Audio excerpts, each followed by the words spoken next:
Hello friends, welcome back to my channel. मी आहे गायत्री हरणे आणि तुमचं सगळ्यांचं खूप सारं स्वागत करते आजच्या नवीन ब्लॉग मध्ये. तर आज पावणचाराचा दिवस आहे गौराईंच्या, आणि गौराईंचा पावणचाराचं साहित्य इथं तयार होत आहे. तुम्ही बघू शकता, साक्षी सगळे नैवेद्य वगैरे तयार करत आहे.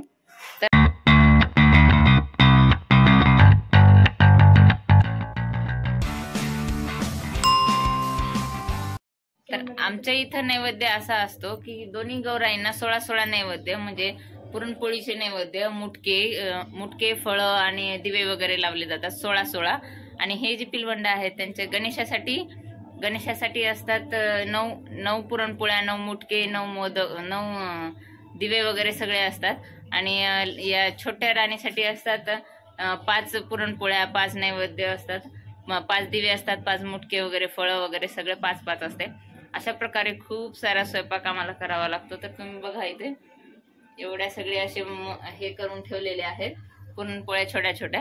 आणि आता हे 16-16 पुरणपोळ्या ह्या दोघींच्या, आणि गणेशाचे 7 पुरणपोळ्या, आणि झोलीच्या हे 5 पुरणपोळ्या. आणि आम्ही गणपतीसाठी सुद्धा पुरणपोळ्या करणार आहोत 5, आणि 16-16 दिवे आणि मुटके सुद्धा करणार आहोत. तर आता आम्ही करत आहोत दोघी जणी. साक्षी इकडे बघ. तर आता आम्ही दोघी जणी करत आहोत. तिकडे किचन मध्ये सगळं काकू करत आहे, आंबील वगैरे, कढी, हे ते सगळं.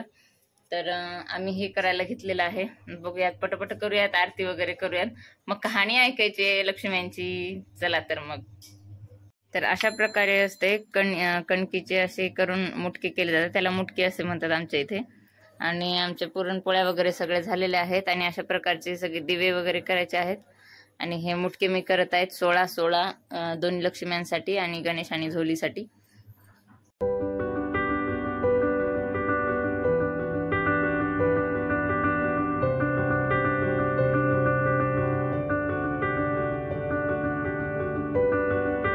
तर फायनली आम्ही पान वाढलेले आहेत लक्ष्म्यांना.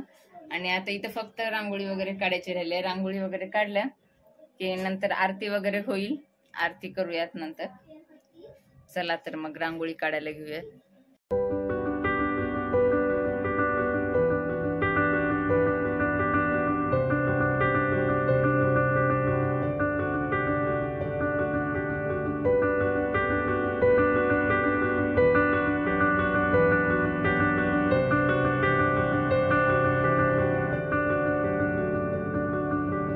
तर फायनली रांगोळ्या वगैरे सगळे झालेल्या आहेत, सगळ्या तयाऱ्या झालेल्या आहेत. आणि मी पानं पण वाढवून घेतलेली आहेत, आणि त्याच्या समोर छान अशी सुंदर रांगोळी पण काढलेली आहे. बाहेर सुद्धा रांगोळी काढलेली आहे, पाऊलं सुद्धा काढून घेतलेले आहेत. आणि आता वेळ आहे आरतीची. तर आम्ही करणार आहोत आता आरती. तुम्ही पण या आरतीला. आणि देवीकडे हीच इच्छा आहे की सगळे युट्यूबर फॅमिली जी आहे माझी, त्यांना सुख, समृद्धी, शांतता मिळावी. बस, बाकी अजून काही मागायचं नाही, काही जास्त लोभ वगैरे करायला जायचा नाही.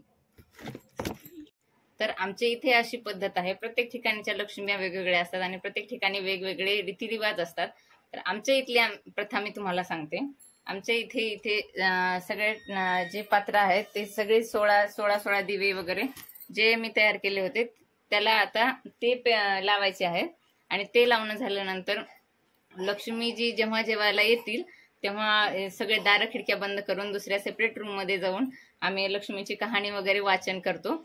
आणि ते झाल्यानंतर तोपर्यंत त्यांना स्पेस मिळते लक्ष्मीजींना, की इथे येऊन ते आमचं केलेले पदार्थ वगैरे टेस्ट घेतील, ग्रहण करतील. तर अशा प्रकारची आमची पद्धत आहे. तुमची पद्धत कशी आहे ते तुम्ही कमेंट मध्ये नक्की सांगा.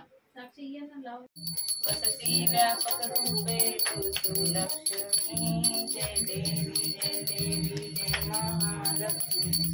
बसती व्यापक रूपे तू लक्ष्मी, जय देवी. ब्राह्मणाने म्हातारीला घरी आणले, बायकोने दिवा लावला, चौकशी केली. पाहुण्याबाई कोण आणल्या म्हणून विचारले.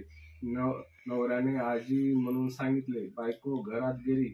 अंबिका करिता कन्या पाहू लागली. तो मडके तर आता कहाणी वाचून झालेली आहे आणि सगळेजण बसले आहेत भोजनाला.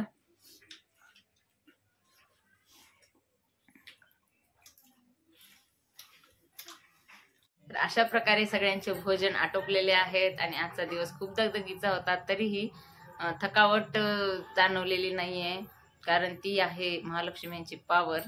तर अशा प्रकारे आजचा ब्लॉग करूयात एंड. आय होप तुम्हाला आजचा ब्लॉग चांगला वाटला असेल तर लाईक, शेअर आणि सबस्क्राईब करायला विसरू नका. बाय.